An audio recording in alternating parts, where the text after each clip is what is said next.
जर हवी तुम्हा सुंदर धरा, हसरे गगन, ही सृष्टी घालते साद तुम्हा, देते स्मरण.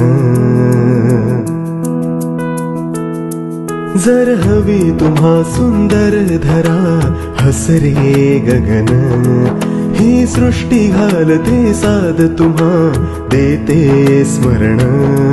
ही साद घालती झाडे, कामध्ये थांबती वारे, हे पहा संपले पाणी, मातीस दुखवले कोणी.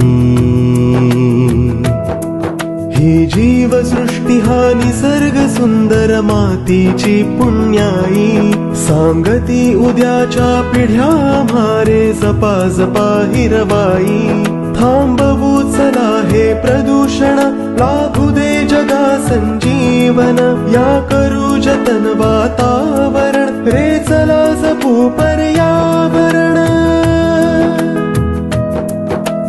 आपले पर्यावरण, आपले पर्यावरण, आपले पर्यावरण, आपले पर्यावरण.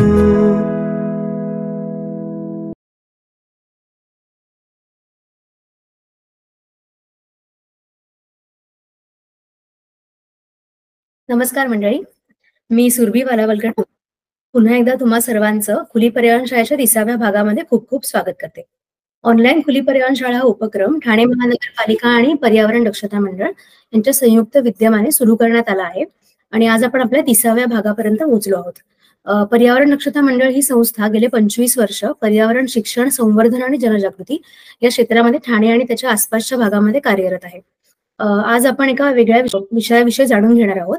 आजचा विषय जो आहे त्याचं नाव आहे ऍक्शन फॉर ठाणे. मी आपले जे स्पीकर आहेत त्यांची तुम्हाला थोडक्यात ओळख करून देते. आज हा विषय मांडण्यासाठी आपल्यासोबत आहे डॉक्टर खुशबू तावरी मोदी. त्यांनी MBBS आणि MD कम्प्लीट केलेलं आहे. त्यानंतर त्या अर्बन हेल्थ सेंटर येथे मेडिकल ऑफिसर होत्या फेब्रुवारी 2024 पर्यंत. त्यानंतर त्यांनी अनेक म्हणजे school health officer, Covid incharge आणि सिटी TB ऑफिसर म्हणून देखील त्या कार्यरत होत्या.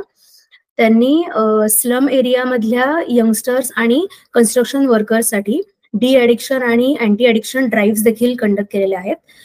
सध्या त्या अनेक CSR इनिशिएटिव्ह आणि अनेक NGOsच्या उपक्रमामध्ये सहभागी असतात आणि ऍक्शन फॉर ठाणे हा जो रिसेंटली सुरू झालेला ठाण्यासाठीचा इनिशिएटिव्ह आहे तर त्याच्यात अतिशय ऍक्टिव्ह सभासद आहेत. ऍक्शन फॉर ठाणे हा जो इनिशिएटिव्ह आहे त्याच्याबद्दल आपण अधिक जाणून घेणार आहोत की तो इनिशिएटिव्ह काय आहे आणि त्याच्यामध्ये प्रत्येक ठाणेकरांनी कुठली कुठली जबाबदारी घेणं आवश्यक आहे याविषयी आपल्याला डॉक्टर खुशबू तावरी मोदी मॅम मार्गदर्शन करतील. मी त्यांना विनंती करते की त्यांनी आजच्या सेशनला सुरुवात करावी. सर्वांना नमस्कार आणि सुरभी तुला धन्यवाद माझ्याबद्दल सांगितल्याबद्दल. तर नमस्कार, मी सुरू करते आजच्या सेशनचं. तर तुम्हाला हे असं फोटो बघितल्यावरती काय वाटतं? सगळ्यात पहिले म्हणजे हा माझा सगळ्यांना प्रश्न आहे, तुम्ही कमेंट सेक्शन मध्ये लिहू शकता कसं वाटतंय हे बघितल्यावरती, किंवा हे असं घाण असं गलिच्छ बघितल्यावरती. अच्छा, कोणीतरी असं कमेंट करते हा भारतासारखं वाटतंय. अरे पण ही तर वाईट गोष्ट ना. कसं वाटतंय हे बघितल्यावरती? ऍक्च्युली काय आहे ते, हे जे आहे जे आपण जो कचरा करतोय ते कोण करतंय, म्हणजे हे एवढा कचरा कुठून येतोय? तर हे नागरिकच करतायत. तर नागरिक कोण झाले? मग नागरिक म्हणजे आपण सगळे कोण झाले? आपण वेस्ट जनरेटर्स आहोत, म्हणजे आपण कचरा निर्माण करतोय. आणि आपली म्युन्सिपाल्टी किंवा पंचायत जिथे आपण राहताय त्या भागाच्या म्हणजे जी कोणती याच्यामध्ये सरकारी संस्था आहेत त्या भागात शासकीय यंत्रणा जी आहेत ते जे आहे ते वेस्ट मॅनेजर असतात, म्हणजे ते कचऱ्याच्या व्यवस्थापनाचं काम करतात. आणि हा सगळा कचरा चाललाय कुठे? म्हणजे सगळेजण हेच म्हणतात ना कचरा आहे, कचरा आहे, पण हा कचरा चाललाय कुठे? तर हे चाललंय आपल्याकडे ना आता खूप नवीन नवीन मोठे मोठे डोंगर तयार होत आहेत. म्हणजे एक ते डोंगर असतात ना की जे नैसर्गिक डोंगर असतात, पण आपल्याकडे हे कचऱ्याचे डोंगर खूप जास्त सुरू आहे प्रमाण. आणि याचं रिझल्ट काय होतं, म्हणजे ते सगळं कचरा पुढे कुठे जातो? तर आपला सगळा कचरा शेवटी हा पाण्यात जातो, शेवटी हा कचरा सागरातच जाऊन मिसळतो. आणि त्याचा रिझल्ट काय आहे? तर आपल्याकडे टॉक्सिक असा हा लिचट म्हणतो आपण त्याला, या जो कचरा आहे, जो मिक्स कचरा असतो, जो संमिश्रित कचरा असतो, त्याच्यामधून जो घाण पाणी निघतं त्याला आपण लिचेट म्हणतो. आणि हा पाणी हा दूषित असतो.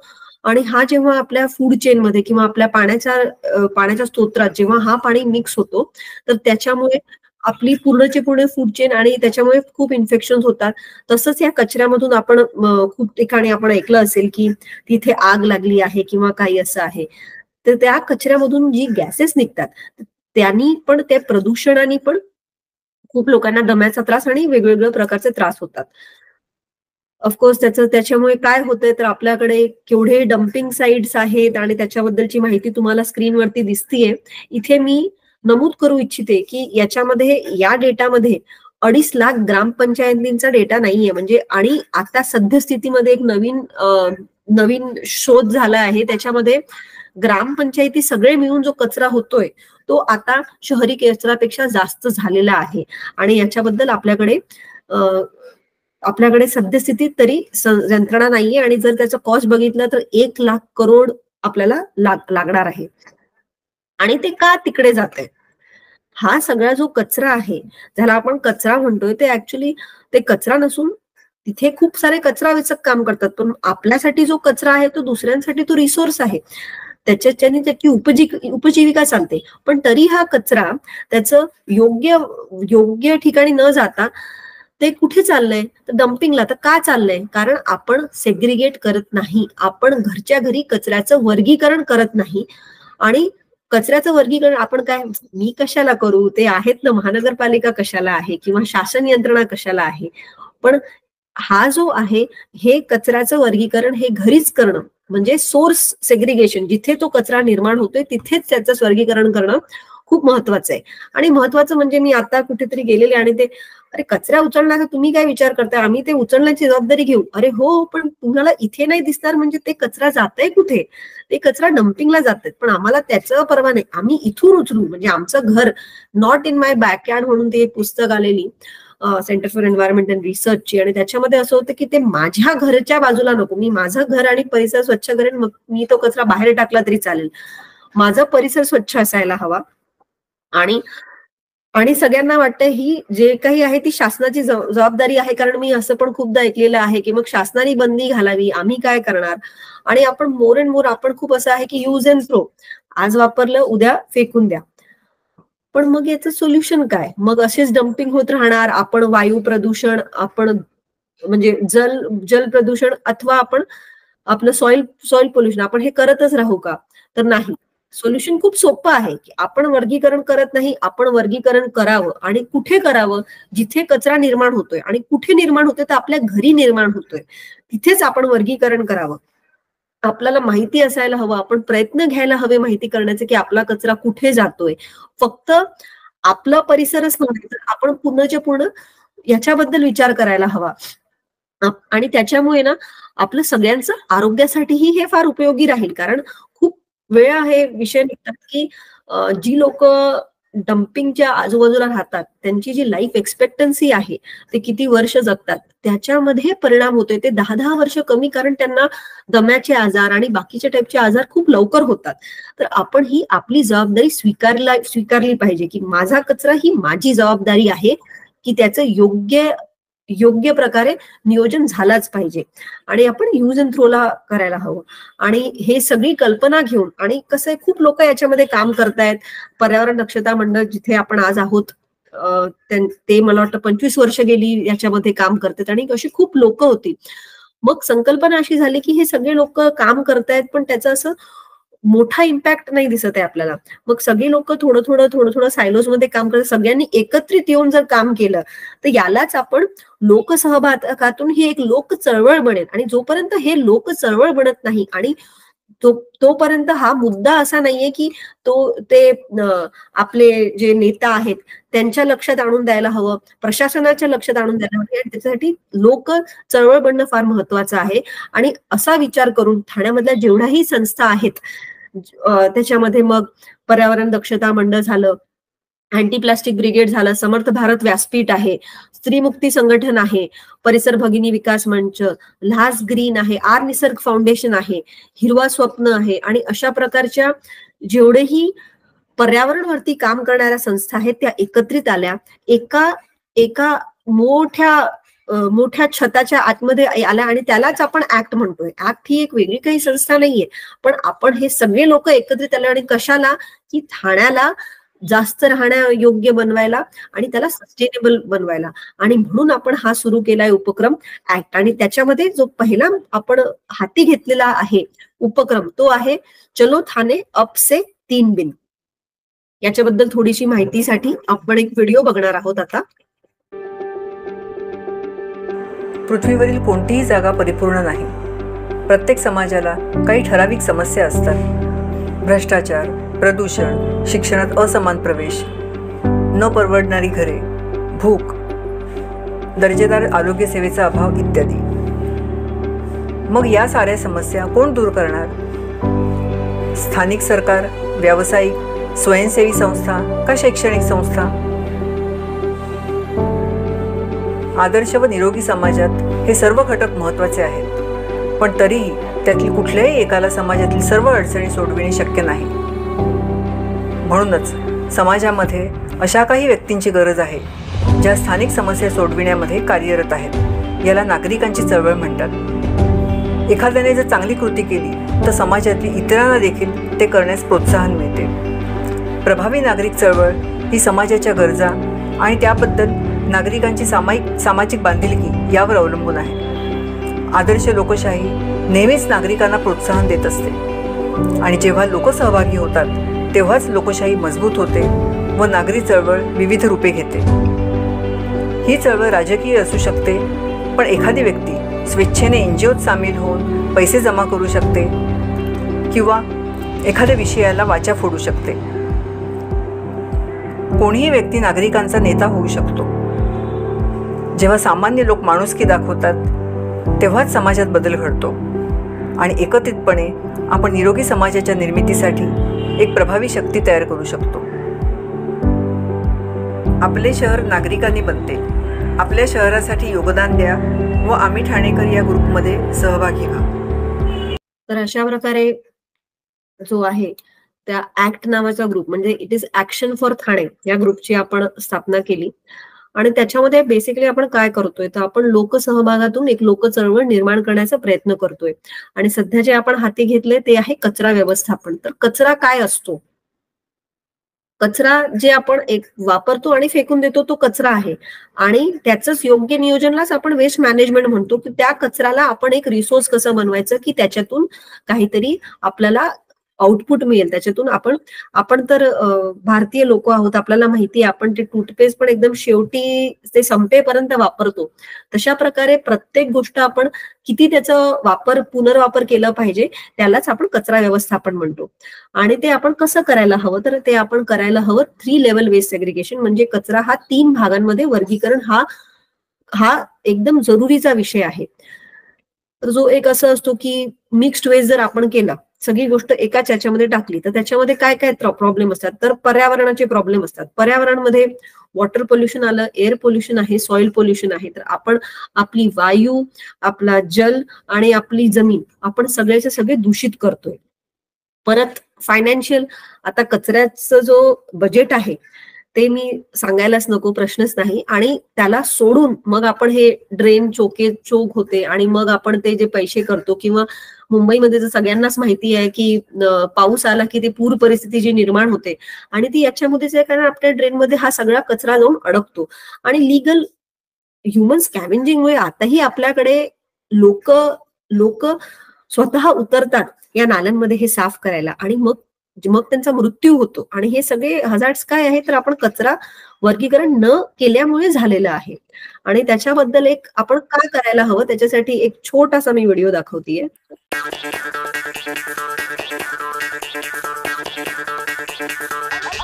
अलग करो,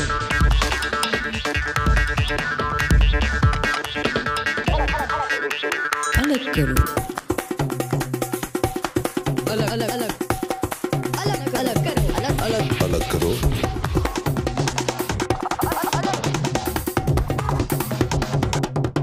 अलग करो.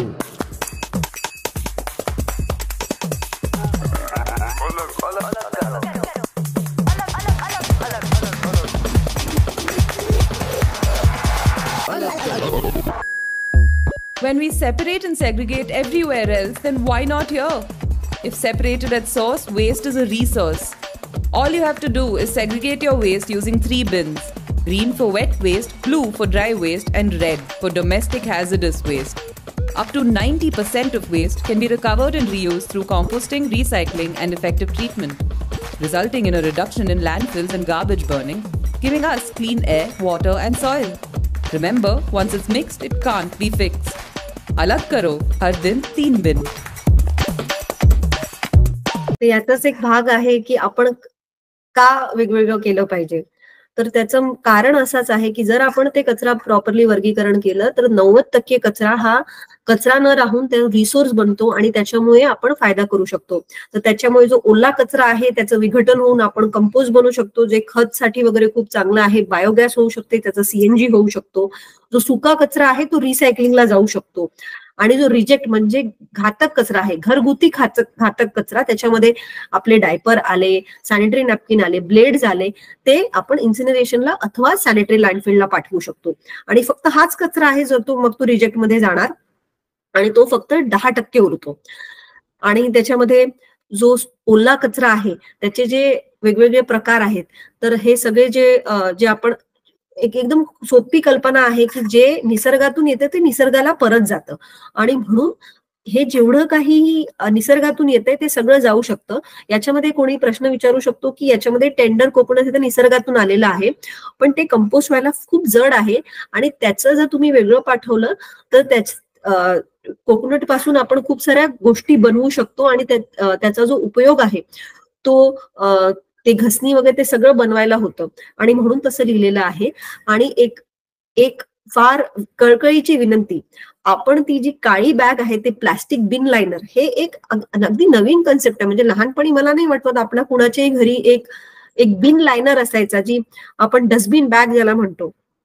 तर आता सगळ्यांना असं आहे की नाही ते डस्टबिन कोण धुणार ते, तर आपण त्याला एक डस्टबिन बॅग वापरतो आणि मग ते त्याला मस्त गाठ मारून देतो. अरे मग ते वेट वेस्ट आपण पाठवायचं कसं? तर एक कळकळीची विनंती की तुम्ही डस्टबिन बॅग वापरू नये, पण त्याला सोडूनही सर्वात कळकळीची विनंती की आपण कचऱ्याचं वर्गीकरण करावं. दुसरा आहे सुका कचरा, त्याला ड्राय वेस्ट. ड्राय वेस्टला फक्त एकच आहे, तुम्ही जे काही वापरताय ते थोडंसं तुम्ही जर धुवून दिलं तर ते ड्राय वेस्ट एकदम ड्राय असतं. ड्राय वेस्ट आपण सुकवू शकतो आणि मग ते आपण देऊ शकतो. त्याच्यामध्ये ग्लास पण आले आणि ह्या सगळ्या गोष्टीला आपण नंतर ही सगळी गोष्टी आपण पुनर्वापराला म्हणजे त्याचा पुनर्वापर होऊ शकतो. जसा पेपर वगैरे झाला आणि बाकीचे मेटलचे प्लास्टिक वेगवेगळ्या प्रकारांमध्ये विभागले जातात. प्रॉपर रिसायकलिंग सेंटर असतात आणि ते परत ते वापरण्यामध्ये घेऊन जातात. त्याच्यामध्ये फक्त असं आहे की थोडंसं आपण वॉश करून क्लीन करून दिलं पाहिजे जे काही आहे. आणि आपण सगळे जे सुका कचरा आहे तो आपण एकत्रित करून आठवड्यातून 1 दिवस वगैरे असंही पाठवू शकतो. डोमेस्टिक हजार्डस जो आहे तो आहे घातक कचरा. ते आपण वेगळं केलं पाहिजे. जेही काही ह्युमन याच्यातून किंवा आपल्या याच्यातून ज्याच्या जो कंटॅमिनेटेड कचरा असतो, म्हणजे त्याला रक्त लागलेलं असेल किंवा कुणी इंजेक्शन इन्सुलिन वगैरेच्या सुया घेतात किंवा कसल्याही प्रकारच्या, ते सगळा जो कचरा आहे तो घातक कचरा आहे, घरगुती घातक कचरा आहे, डोमेस्टिक हजार्डस वेस्ट. आणि त्याला इन्सिनरेशन अथवा सॅनिटरी लँडफिलला पाठवू शकतो. पण ते 3 लेवलवरती म्हणजे 3 लेवलवरती घरीच वर्गीकरण करणं फार गरजेचं आहे. आणि सर्वात महत्त्वाचा विषय, मी का बदलू आणि मीच का बदलू, म्हणजे हे 2 वेगवेगळे प्रश्न झाले. मी का बदलावं ते तर आपण बघितलंय की का बदल व्हायला हवं, काय करायला हवं. तर आपलं बिहेवियर मध्ये, आपली प्रॅक्टिस मध्ये आपण फक्त असं फेकून देतो आणि त्याला खूप जास्त वेळ नाही लागत. एक हा असा प्रश्न असतो, रे किती वेळ जाणार याच्यामध्ये, माझ्याकडे तर वेळच नसतो. पण आपल्याला ती एक फक्त सवय असते, ती सवय लावायची आहे. आणि कसं आहे तर तुम्ही आणि कसं बदल घडू शकतो, तर आपण आपल्या आयुष्यात आपण 3 R तर ऐकलेच होते, तिथे 4 R लिहिलेलं आहे. त्याचं आहे रिड्यूस, रियूज, रिसायकल. हे सगळ्यांनाच माहिती आहे. एक रिफ्यूज पण आहे, जी गोष्ट गरजेची नाहीये ती घेणंच टाळावी. म्हणजे हे आताची जी इकॉनॉमी आहे की तुम्ही एकदा घ्या आणि फेकून द्या, त्याचं अगदी विरोधात मी बोलतीये. पण हे 3 R जर आपण वापरले तर आपण करू शकतो. याच्यामध्ये एक फार महत्वाचा प्रश्न आहे की मीच का, हे जो आहे हा मीच का करूया. तर तर मी का करू तर हे तर मी सांगू शकते, कारण ते एकदा once mixed it cannot be fixed. जर आपण एकदा त्यांना सगळं कचरा मिक्स करून दिला तर त्याचं कोणीही काहीच करू शकत नाही. म्हणजे ते कचरा वेचक पण त्याच्यातून काही काही प्रयत्न करतात, पण त्याच्यामुळे मग असं आहे की 70% किंवा 80% कचरा हा लँडफिल वरती जातो किंवा खाडीत जातं ते अल्टिमेटली. तर त्याच्यामध्ये जर आपण हे व्यवस्थितपणे केलं तर त्याच्यामध्ये आपलं जे कॉस्ट आहे ते कट करू शकतो, आपण लोकांना रोजगार देऊ शकतो, आपण आपली जे पर्यावरण आहे ते हे करू शकतो. आपल्या पुढच्या येणाऱ्या पिढ्यांसाठी आपल्याकडे एकच आहे, म्हणजे there is only one earth. So आपण काहीतरी एक चांगलं सोडू शकतो, चांगली एक लेगेसी सोडू शकतो. एक त्यांच्यासाठी दूषित नाही पण एक स्वच्छ हवा आणि स्वच्छ वातावरण आपण त्यांच्यासाठी सोडू शकतो. आणि मीच काचा जो उत्तर आहे ते मी या व्हिडिओ मार्फत देऊ इच्छिते.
am that change. I am that change. I am that change. Be that change.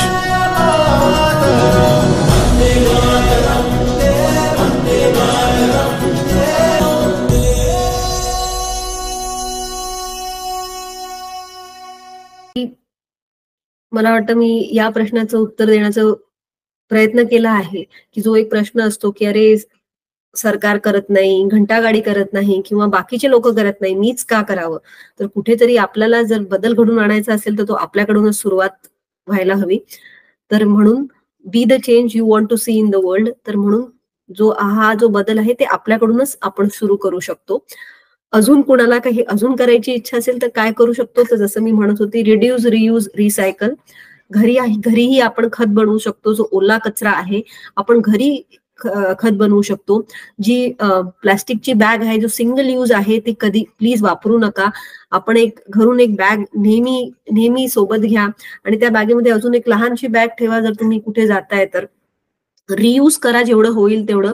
Packing तर नाही केले तरी चांगलं आहे, ते शायनी पेपर आपण करतो आणि लगेच फेकून देतो, पण जेवढे तुम्ही मटेरियल रियूज करू शकता ते करा. डोनेट करा लोकांना, डायरेक्टली फेकू नका. जेवढे आहे तेवढे रिफिल जे होतात आयटम ते वापरा आणि रिसायकल करायला पाठवा. जसं की मेटल आहे, कागज कचरा, जो हे सगळं आहे ते आपण नेहमी रिसायकल करू शकतो आणि ते तुम्ही रिसायकलिंग वाल्याला द्या. इव्हन जे ई वेस्ट आहे ते पण आपण देऊ शकतो. आणि जर तुम्ही कचरा व्यवस्थितपणे कचऱ्याचं जर तुम्ही वर्गीकरण केलं तर मग कचऱ्याचं काय होतं, तर हे तुम्हाला हे प्रश्न आहे की हे पिक्चर तुम्हाला दाखवते आणि हे आपले ठाण्याचेच आहेत पिक्चर, असं नाहीये की आपण कुठून बाहेरून आणलंय हे पिक्चर. तर तुम्ही बघू शकता की जे ओला कचरा आहे, तर ओला कचरा जो जातो त्याचा जो आहे हे तुम्ही बघू शकता, हा कंपोस्ट किंवा खत हा तयार होतो. ते वेगवेगळ्या पद्धतीने तयार होतं, त्याला विंडो कंपोस्टिंग, वर्मी कंपोस्टिंग आणि असे एरोबिक एनारोबिक असे खूप सारे आहेत, पण हे त्याचं खत तयार होतं. हे खत आपल्या झाडांसाठी वगैरे खूप उत्तम आहेत. आपल्याकडे ते येऊर सारखं जंगल पण आहेत किंवा आपल्याकडे खूप सारे गार्डन एरियाज आहेत, आपण तिथे हे वापरू शकतो, घरीही हे वापरू शकतो. आणि याची जी आहे शोषणची जी कॅपॅसिटी आहे, पाणी शोषून घ्यायची कॅपॅसिटी खूप जास्त असते. म्हणजे जेव्हा पावसाळा होतो आणि प्रत्येक ठिकाणी चिखल होतं, तर आपण जर हे वापरलं तर ते चिखल कमी करण्यात आणि किंवा फ्लडिंग कमी करण्यात पण आपल्याला मदत करू शकतो. तसंच एक सुक्या कचऱ्याची वेगवेगळी फॅसिलिटी असते. हे पण एक ठाण्याच्याच फॅसिलिटीचं इथे आपण फोटो लावलेला आहे. तर तिथे अशा प्रकारचे कन्व्हेअर बेल्टमध्ये जे आपण सुखा कचरा क्लीन सुखा कचरा असतो ते असतो. आणि अशा आपल्या कचरा वेचक बायका जे नाही तर त्या कचऱ्याच्या ढिगाऱ्यावरती जाऊन ते सगळं मिक्स कचऱ्यावरून ते एक पाण्याची बॉटल आणि काही काढत असतात.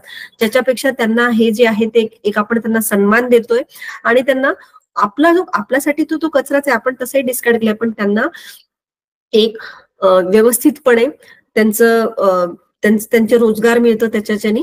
आणि हे कचरा आपण असं सेग्रिगेट करून म्हणजे ते ड्राय वेस्ट सेंटरमध्ये आपण रिसायकलिंगला पाठवतो.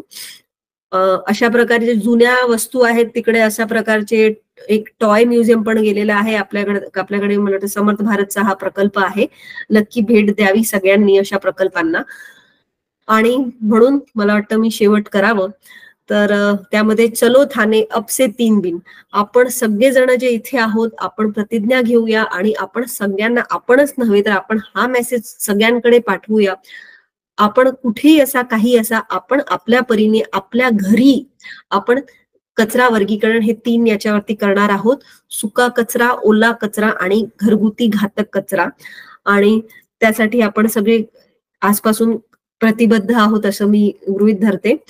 आणि आपला जो हा प्लॅनेट आहे, आपला जी ही सुंदर पृथ्वी, आपला जो हा अर्थ आहे आणि त्याच्यामध्ये त्याचे 2 जसे लंग्स आहेत, आपल्या प्रत्येक मनुष्याला 2 लंग्स असतात, तर तसेच प्लॅनेटला पण आहेत. एक ग्रीन आहे, एक ब्लू आहे. म्हणजे एक आपले ओशन्स आहेत आणि एक आपलं जे समुद्र वगैरे आहे आणि एक हिरवळ आहे. तर या दोन्हींना आपण कचरा व्यवस्थापन व्यवस्थित न केल्यामुळे दूषित करतोय. तर हे आपण टाळायला हवं. कारण जर फुफ्फुसं नसली, आपल्याला कोरोना पासून एकदम चांगली मला वाटतं हे मिळालेली आहे की जर फुफ्फुसं जर काम करत नसेल तर मनुष्य जास्त दिवस जगू शकत नाही. तरी हे मला वाटतं एक शो असतं फॉरेन मध्ये, ते दाखवतात की अरे त्यांनी ना ते ओटर्सना ट्रेन केलेलं आहे की ते कचरा बरोबर याच्यात टाकतात. तर जेव्हा ते प्राणी समजू शकतात, मूक प्राणी समजू शकतात, तर आपण का नाही. आणि शेवटी एक शेवटचा व्हिडिओ.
धन्यवाद.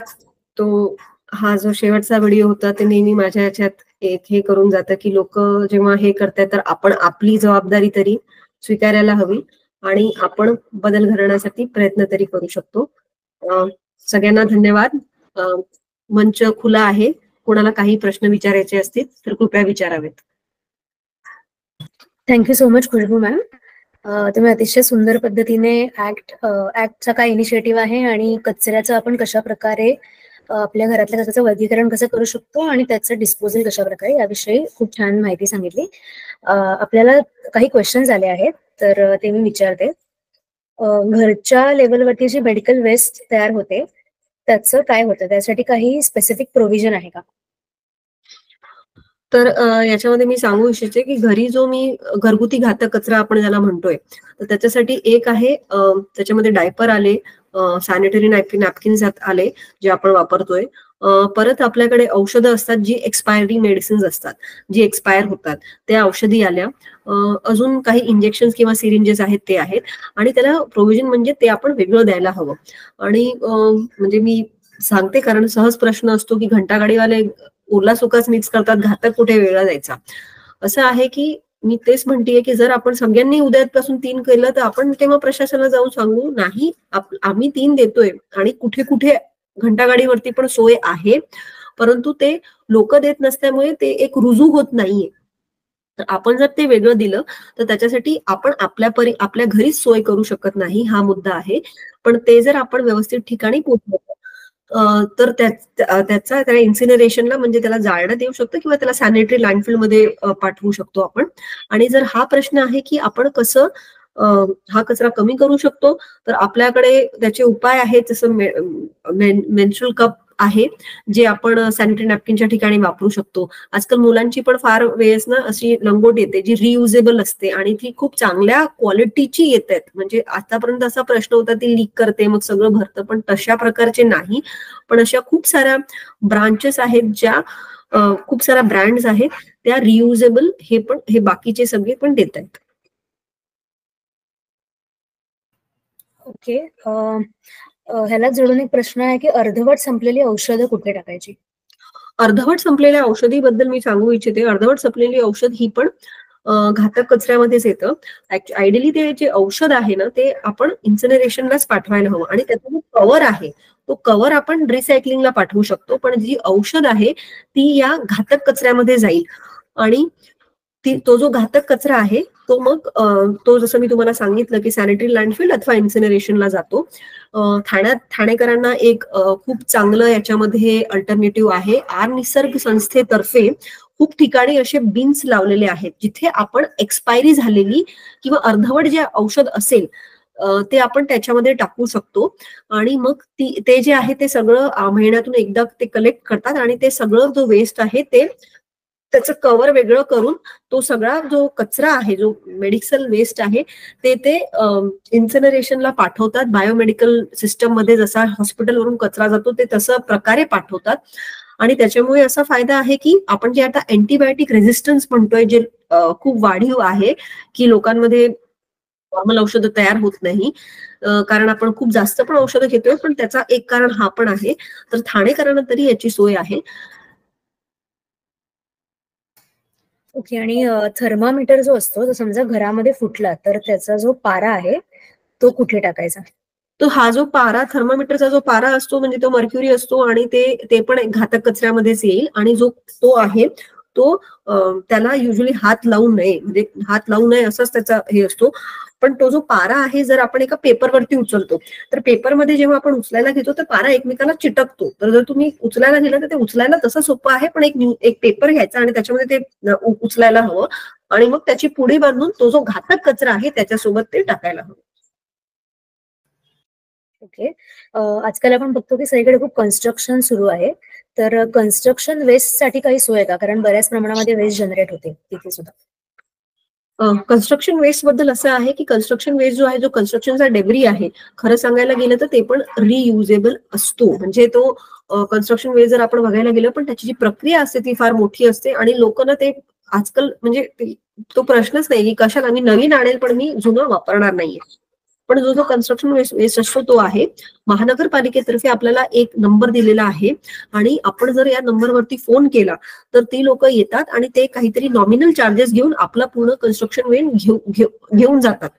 तर अशी सोय ठाणे महानगरपालिकेत पण उपलब्ध आहेत आणि माझ्या माहितीप्रमाणे ही सोय प्रत्येक नगरपालिकेने किंवा शासकीय यंत्रणेनी त्यांच्या नागरिकांना देणं हे कायद्याने बंधनकारक आहेत.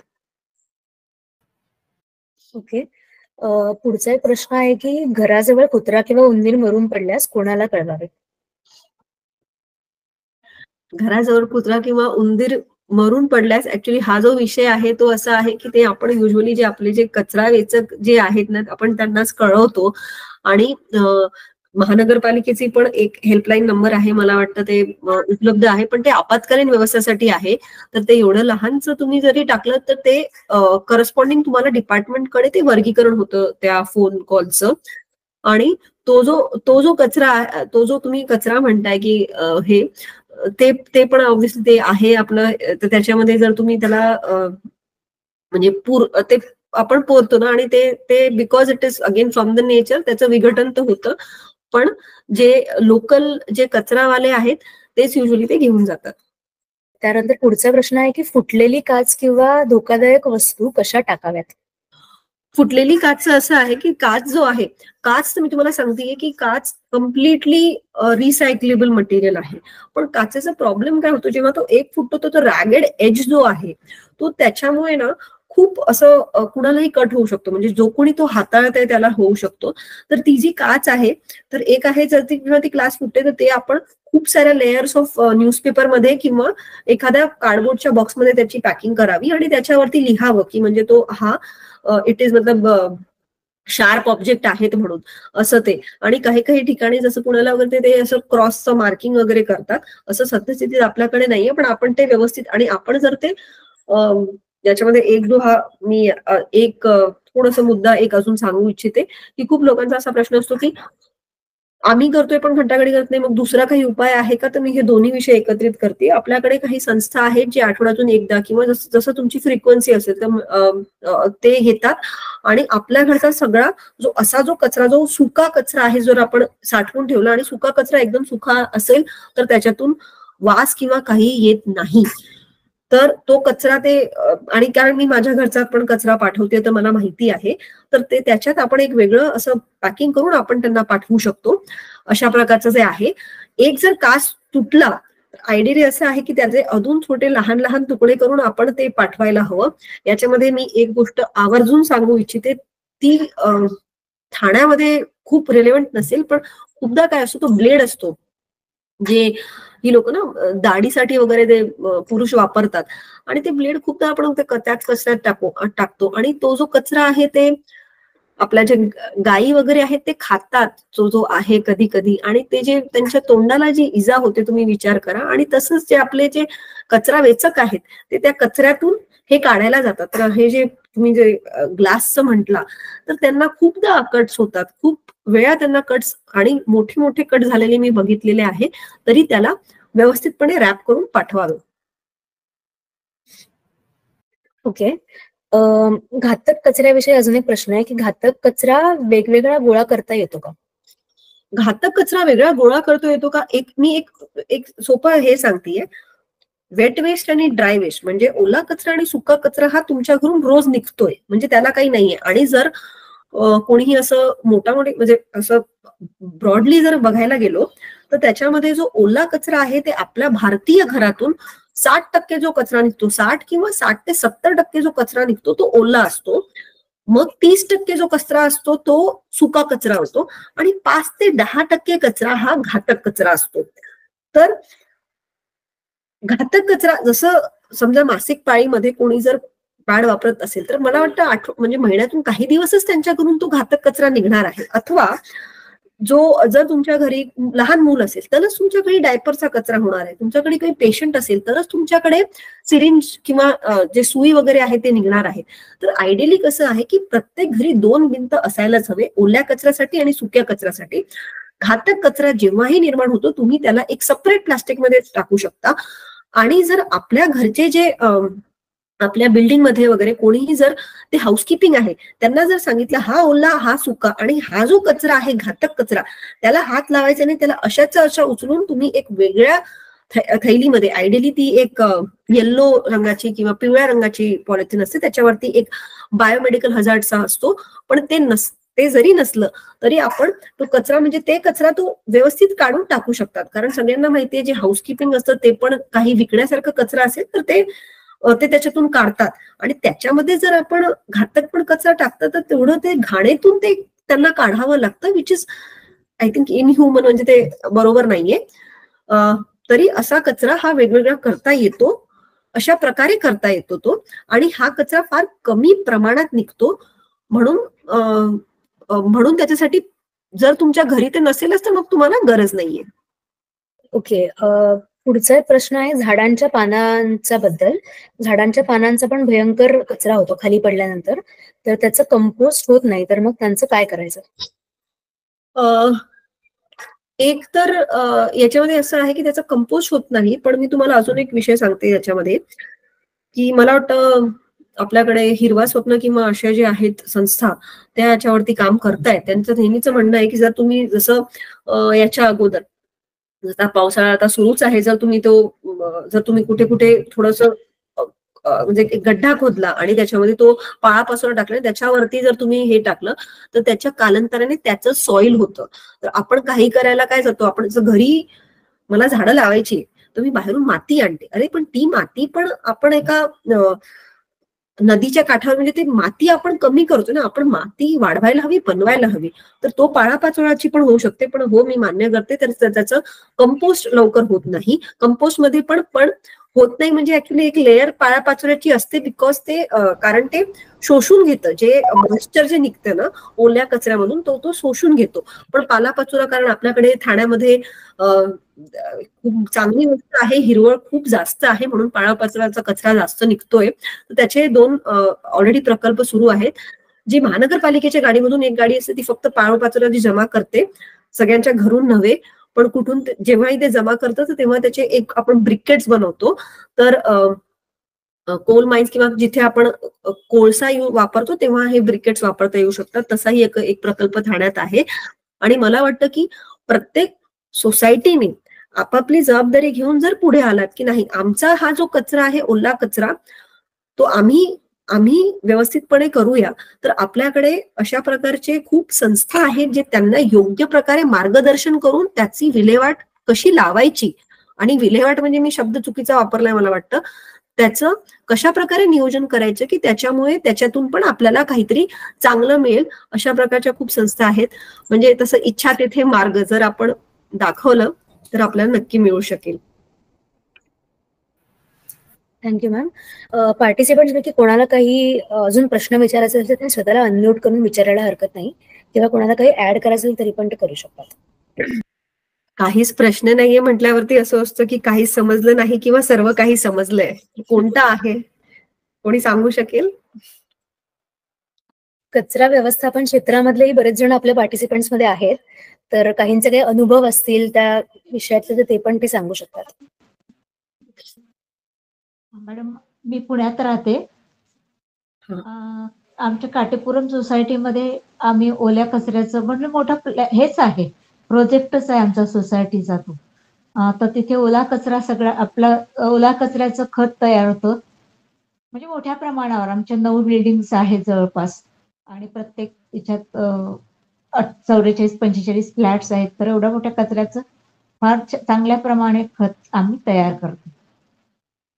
नाही, फारच उत्तम आहे. या म्हणजे असं बोलायला नको, म्हणजे मुंबईकर तसे म्हणत नाही, मी ठाणेकर आहे तशी, पण तरीही पुण्यामध्ये खूप ठिकाणी खूप चांगलं काम सुरू आहे. म्हणजे मी पुण्याचं काही सोसायटीज बघायला तिकडे आलेली, तिकडे खूप साऱ्या संस्था आहेत. मला वाटतं संपूर्ण, आणि ते काही संस्था सोसायटीज मध्ये खूप छान काम होत आहे तिकडे. तिकडे स्वच्छचं पण मॉडेल खूप चांगलं आहे.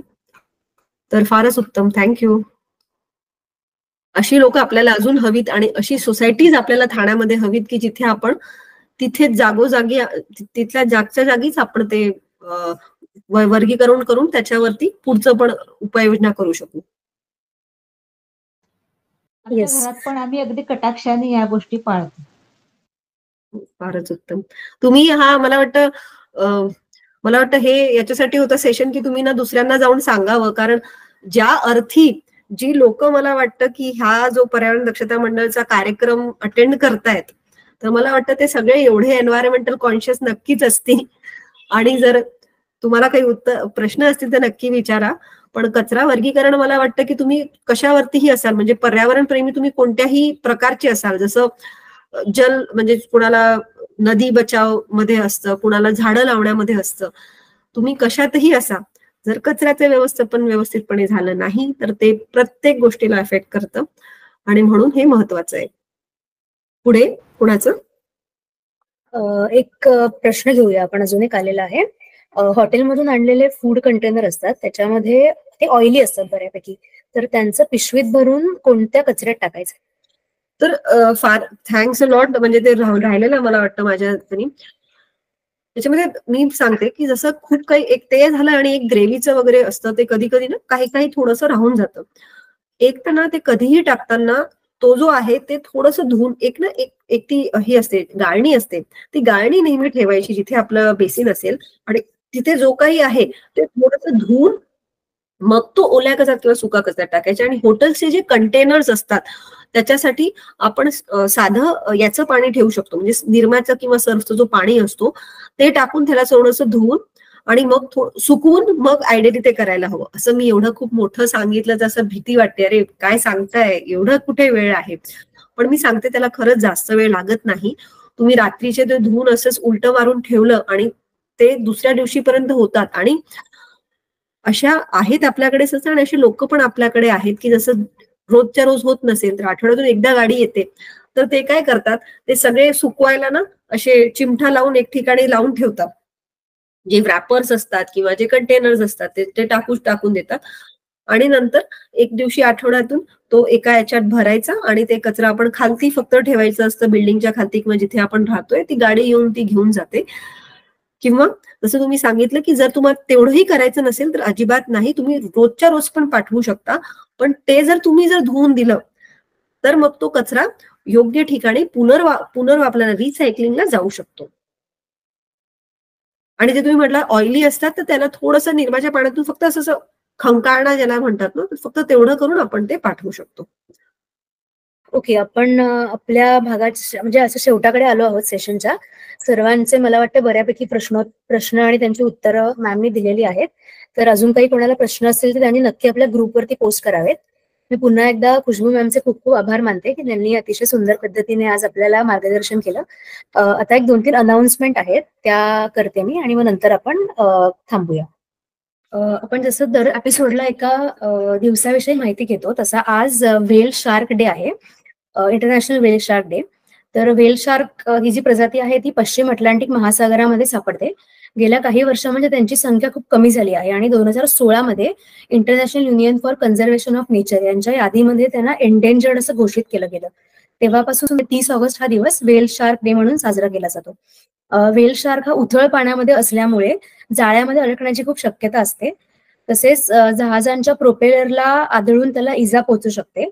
प्रामुख्याने शिकार 2 कारणांसाठी केली जाते, त्याचे मांस आणि त्याचे कल्ले, या कारणांसाठी ती शिकार केली जाते त्याची. आणि व्हेल शार्क हा समुद्रीय परिसंस्थेचा एक महत्वाचा भाग आहे आणि त्याचा बॅलन्स राखण्यामध्ये त्याचा खूप मोठा सहभाग असतो. त्याच्या अनुपस्थितीमध्ये प्लवक जे असतात समुद्रात त्याच्यामध्ये खूप मोठी वाढ होते आणि त्याच्या इतर सजीवांसाठी पण ते घातक ठरू शकतं. जर व्हेल शार्क नाहीसा झाला तर अनेक प्रकारचे छोटे जे लहान प्राणी असतात समुद्रामध्ये त्यांच्या संख्येमध्ये खूप वाढ होऊन त्यांची संख्या अनियंत्रित देखील होऊ शकते. तर या व्हेल शार्क विषयी जास्तीत जास्त जनजागृती व्हावी आणि त्याची माहिती मिळवून त्याचा अधिवास वाचवण्यासाठी प्रत्येकाने प्रयत्न करावे. यासाठी 30 ऑगस्ट हा दिवस इंटरनॅशनल व्हेल शार्क डे म्हणून साजरा केला जातो. त्याच्यामध्ये खाली तुम्ही वाचू शकता की increase awareness about this amazing sea dwelling creatures हा दिवस आपण साजरा करतो. आजच्या कार्यक्रमात पुढे जाताना आपण प्रत्येक सेशनच्या नंतर काही प्रश्न घेतो. तर हे 5 प्रश्न आपल्या या सेशनच्या वरती आहेत. तर तुम्ही सर्वांनी खालचा हा जो ईमेल आयडी आहे khulipshala24@gmail.com ह्याच्यावर तुम्ही याची उत्तरं लिहून पाठवू शकता.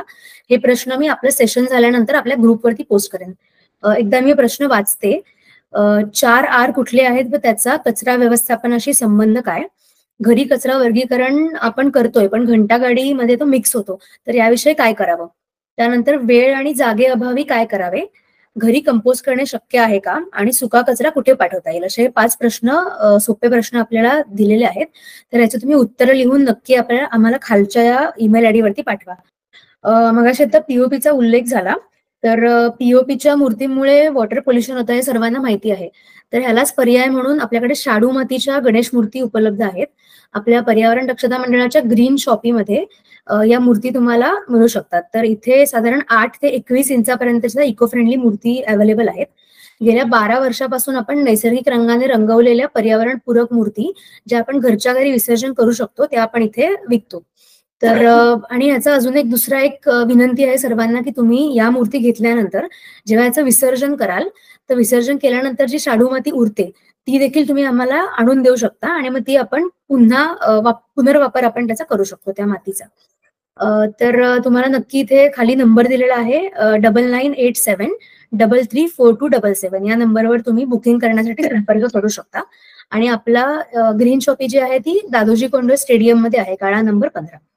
तर तुम्ही नक्की आपल्याकडून शाडू मातीची मूर्ती या वर्षी विकत घेऊन आपला जो गणेशोत्सव आहे तो नक्की पर्यावरणपूरकरित्या साजरा करा अशी सर्वांना विनंती आहे. त्यानंतर अजून एक दुसरा विषय सांगू इच्छिते मी की आपण गेले 3 वर्ष म्हणजे आपलं पर्यावरण हे मासिक आहे हे आपल्यापैकी बऱ्याच जणांना माहित आहे, जे गेले 20 वर्ष सुरू आहे. आणि त्याचाच एक उपक्रम म्हणून आपण दरवर्षी एक कॅलेंडर पब्लिश करतो. तर आता गेले 3 वर्ष आपण हे कॅलेंडर काढतो आहे आणि 2025 मध्ये म्हणजे पुढच्या वर्षी पाणी या विषयावरती आपण हे कॅलेंडर काढणार आहे.